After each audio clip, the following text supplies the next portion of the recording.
시편 77편입니다. 시편 77편 1절에서 20절 말씀입니다.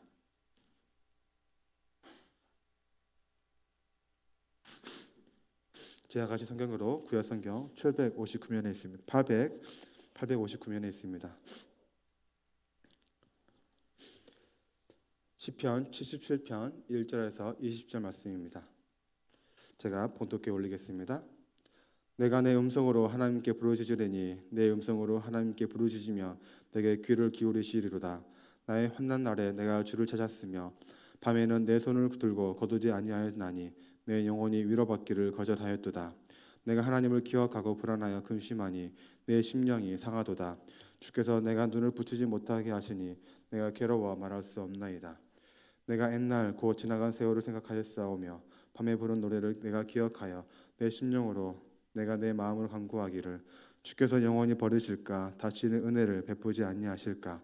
그의 인자하심은 영원히 끝났는가? 그의 약속하심도 영구히 패하였는가? 하나님이 그가 베푸실 은혜를 잊으셨는가? 노하심으로 그가 베푸실 긍휼을 그치셨는가? 하였나이다. 또 내가 말하기를 이는 나의 잘못이라 지존자의 오른손에 해 곧 여호와의 일들을 기억하며 주께서 열적에 행하신 기이한 일을 기억하리이다. 또 주의 모든 일을 작은 소리로 읊조리며 주의 행사를 낮은 소리로 되뇌이리이다. 하나님이여 주의 도는 극히 거룩하시오니 하나님과 같이 위대하신 신이 누구오니이까? 주는 기이한 일을 행하신 하나님이시라. 민족들 중에 주의 능력을 알리시고 주의 팔로 주의 백성 곧 야곱과 요셉의 자손을 속량하셨나이다.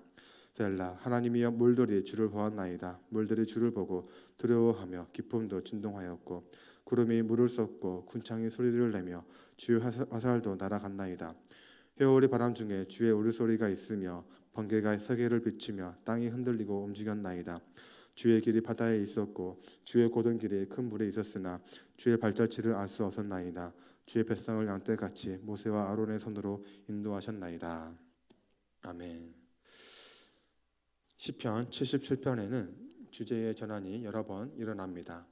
하나님께 부르짖는 기도에서 고난에 대한 묘사로 이어지고 곧 이어 하나님께 질문을 하고 이어서 창조주 하나님께 대한 찬송으로 시편이 마무리하게 됩니다. 특히 시편 77편은 마치 하나님이 자신을 잊으시고 버리신 것 같은 그런 위기의 순간에 다시 하나님의 구원하심을 붙들고 시름하면서 하나님이 내 인생의 주인이심을 다시 한번 천명하게 되는 시편입니다. 시편을 본격적으로 살펴보면 1절부터 시편 저자의 슬픔과 탄식이 이어집니다. 시편 저자가 슬퍼하고 탄식하는 이유는 마치 하나님이 자기를 잊으시고 버리신 것 같아서입니다. 내 음성으로 하나님께 부르짖으면 내게 귀를 기울이시리로다. 나의 환난 날에 내가 주를 찾았으며 내가 불안하여 근심하니 내 심령이 상하도다. 그 탄식이 7절에 이르게 되면 절정에 다다르게 됩니다. 주께서 영원히 나를 버리실까? 다시는 은혜를 베푸지 아니하실까? 그의 인자하심은 영원히 끝났는가? 그가 베푸실 긍휼을 그치셨는가? 10절은 슬픔에서 하나님을 찬양하는 삶으로 전환되는 구절입니다. 시편을 보다 보면 이런 10절 같은 구절이 많습니다. 시편 저자들은 이 세상에서 당하는 현실적인 슬픔이나 괴로움, 문제들을 겪습니다. 그런데 그것을 그대로 내버려 두지 않습니다. 그것들을 반드시 하나님 앞으로 끌고 옵니다. 그 문제들을 하나님의 관점에서 다시 바라보게 됩니다. 그러면 변하게 됩니다. 문제는 그대로입니다. 세상도 그대로입니다. 상황이 변한 것도 없습니다. 모든 것은 여전히 똑같습니다. 달라진 것은 아무것도 없지만 절망 속에서 희망이 보이게 됩니다. 우리들과 똑같이 문제투성이인 이 세상에서 섞여 살지만 시편 저자들이 그 속에서 하나님을 찬양할 수 있었던 것은 상황이 바뀌어서가 아니라 시각이 바뀌었기 때문입니다. 하나님의 시각을 회복하는 것, 하나님의 관점을 회복하여 하나님의 일하심을 보고 하나님의 역사하심을 소망하고 기대하는 것, 그래서 결국 하나님을 찬양하게 되는 것, 이것이 우리가 시편을 묵상하는 이유이고 이것이 오늘날 우리에게 필요한 전환점인 줄 믿습니다. 오늘 이 아침 이 전환점이 우리에게 주어지길 소망합니다. 그래서 상황이 바뀐 것은 없지만 하나님의 일하심을 기대하고 하나님의 역사하심을 소망하는 주일 아침이 되시길 주님의 이름으로 축복합니다. 죄송합니다. 1절입니다. 내가 내 음성으로 하나님께 부르짖으리니 내 음성으로 하나님께 부르짖으면 내게 귀를 기울이시리로다. 기도하는 사람은 이 1절에 대한 확신이 있어야 합니다. 내가 하나님께 부르짖으면 하나님께서 반드시 들으실 것이다. 이 확신이 있기에 우리는 기도할 수 있습니다. 기도는 마음이 답답해서 허공에 하소연하는 것이 아닙니다. 기도할 때 우리는 내가 누구 앞에 서 있는지를 기억해야 합니다. 내가 누구에게 기도하는지를 기억해야 합니다. 하나님께 부르짖으리니 저자는 허공에 하소연하지 않습니다.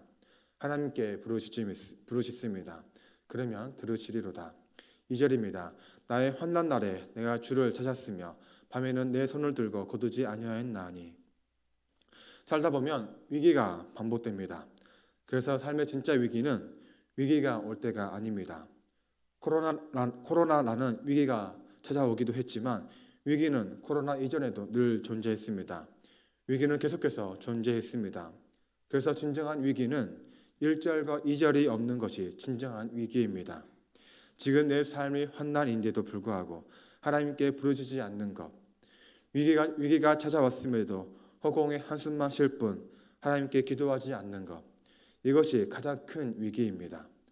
환난 날이 찾아왔을 때는 기도해야 하고 부르짖어야 하는데 한숨은 늘어나는데 기도가 약해지는 것, 이것이 우리의 진짜 위기입니다.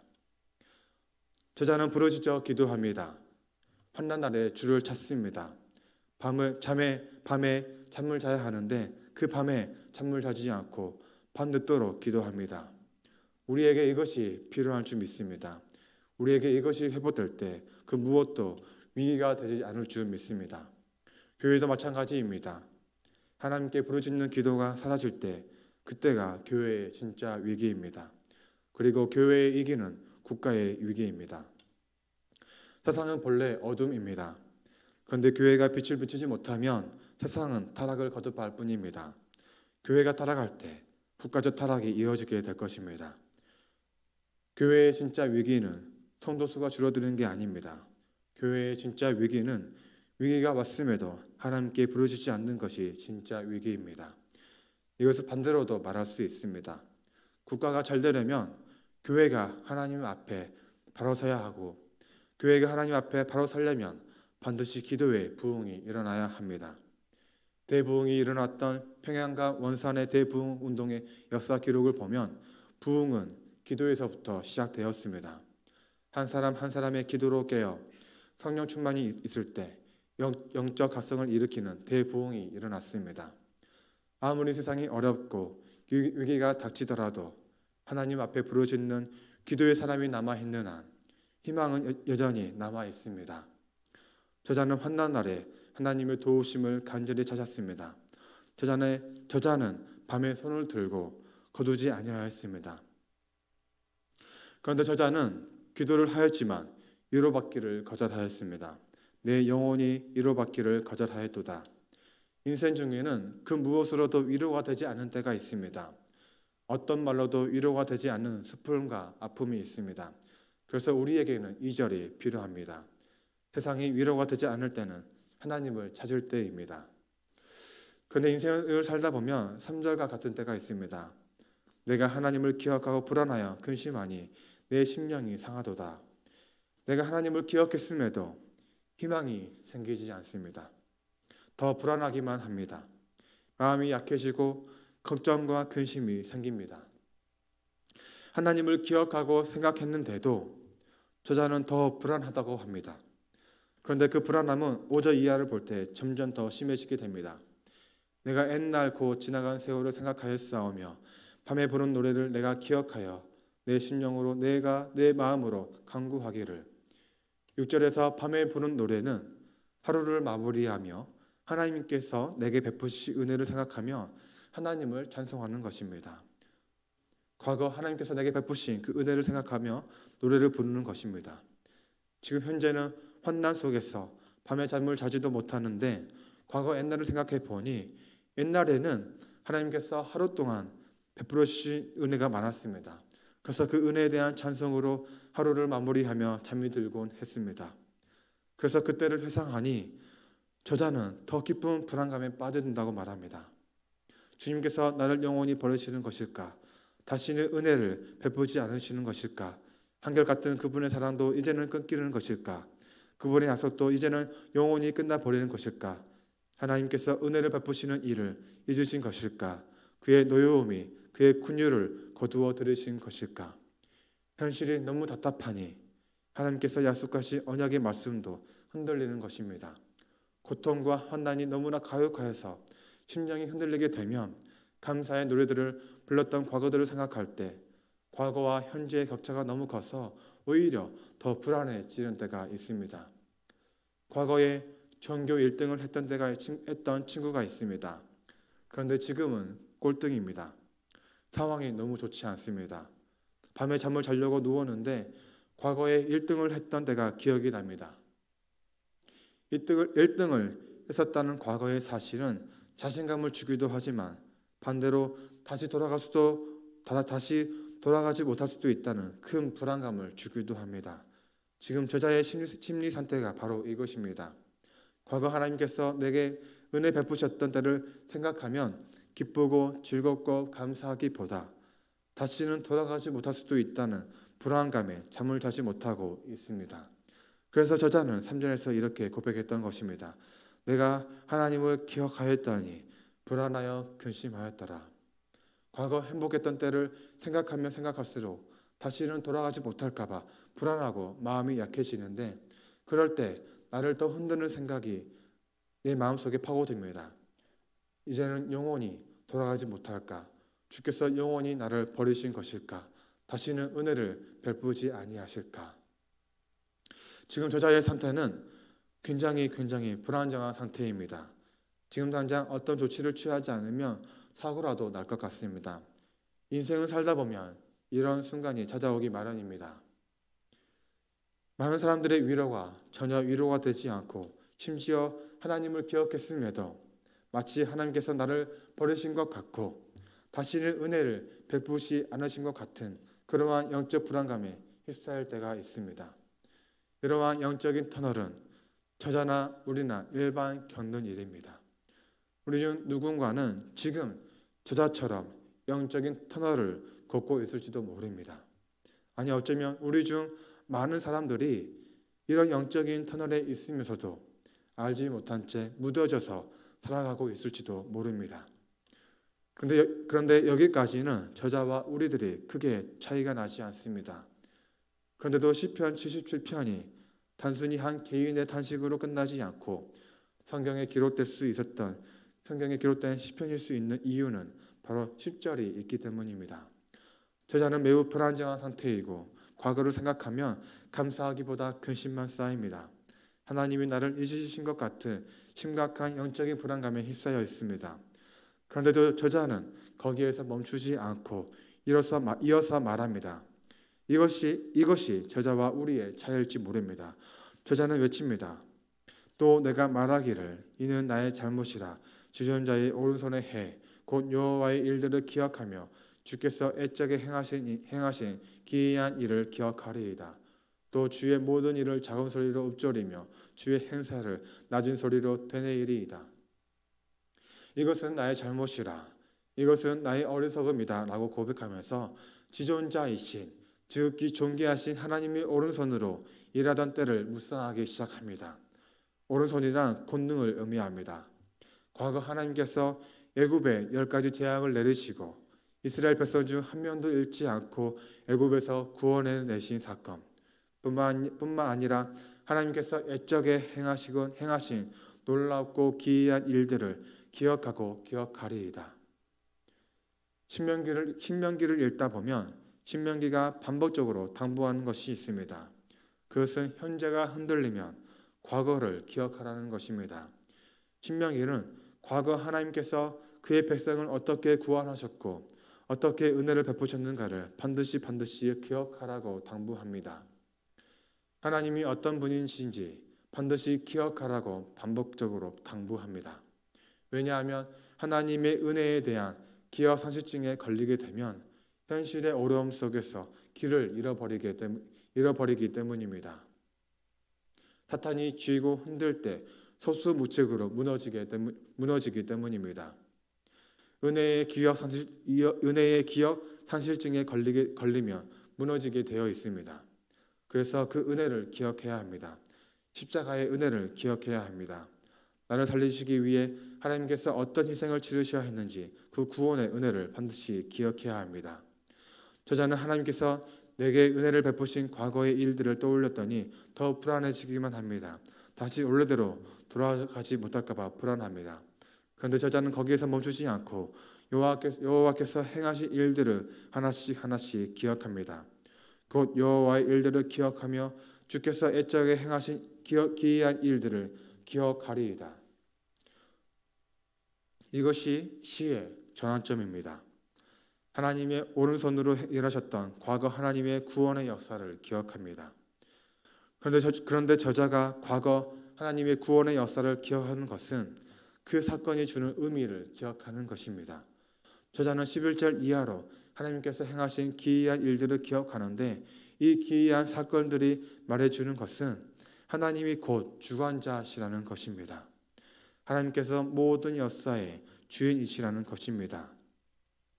다시 말해서 이 저자가 과거에 하나님께서 행하신 그 기이한 일들을 기억하는 것은 그 사건들을 기억하는 것이 아니라 하나님이 주관자이심을 다시 기억하는 것입니다. 하나님께서 모든 역사의 주인이시라는 것을 다시 한번 인정하는 것입니다. 주는 기이한 일들을 행하신 하나님이십니다. 민족들 중에 주의 능력을 알리시고 주의 권능의 발로 주의 백성을 선양하셨나이다. 하나님이여 물들이 주를 보았나이다. 물들이 주를 보고 두려워하며 기쁨도 진동하였나이다. 16절은 홍해 사건입니다. 하나님의 구원 사건을 방해하는 물들이 주를 보고 두려워하여 좌우로 갈라졌습니다. 그리고 저자는 마지막으로 이렇게 고백합니다. 주의 길이 바다에 있었고 주의 곧은 길이 큰 물에 있었으나 주의 발자취를 알 수 없었나이다. 홍해 바다 앞에 도착한 이스라엘 백성은 더 이상 나아갈 수도 없고 뒤로 돌아갈 수도 없었습니다.